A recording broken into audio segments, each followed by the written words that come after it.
Subscribe करे खातिर लाल button दबाई और भोजपुरी के ताजा अपडेट पहले पावे खातिर घंटी वाला बटन दबाई।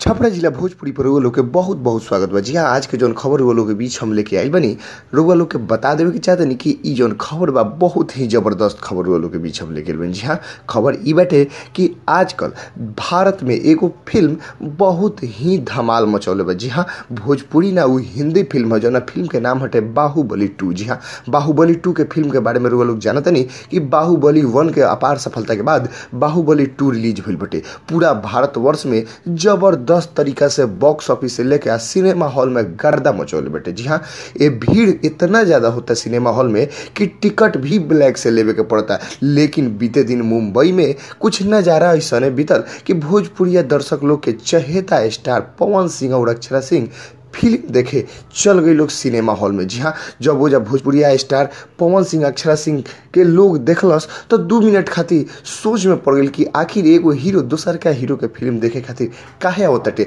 फटाफट लोग भीड़ लगा दिलस पवन सिंह अक्षरा सिंह के देखे खातिर कि आखिर ये दोनों जोड़ी काहे खातिर सिनेमा हॉल के बाहर आइल बलो। लेकिन जब पवन सिंह अक्षरा सिंह से संवाददाता बात कैले तो सीधे बतौले कि हमने के आइल बनी सन बाहुबली 2 फिल्म देखे। जी हाँ, भोजपुरिया स्टार लोग के भी सोचे के पड़ेला, भोजपुरिया स्टार लोग के भी सीख मिलेला ऐसा फिल्म से, जौन की बहुत बड़ पैमाना पर बहुत बड़ बजट पर फिल्म तैयार होताटे। जौन फिल्म के नाम है बाहुबली 2, वो देखे खातिर भोजपुरी स्टार पवन सिंह और अक्षरा सिंह पहुंच गए रहे लोग सिनेमा हॉल तक। सिनेमा हॉल में पूरा भीड़ खचाखच रहे। अब जब पवन सिंह अक्षरा सिंह के फैन भी साथे हुई तो सोची कि कितना मजा आई बाहुबली 2 देखे में। जब एक भोजपुरिया स्टार एगो बॉलीवुड स्टार के फिल्म देखी तो कितना मजा आई। दोनों जना फिल्म बहुत जबरदस्त तरीका से खूब बढ़िया से फिल्म मनोरंजन करते हुए देख ले लोग। जी हाँ, भोजपुरी के ताजा खबर वो लोग के बीच हमने कैसे ही पेश करते हम सब। बस अभी के अभी लाल बटन दबाई, सब्सक्राइब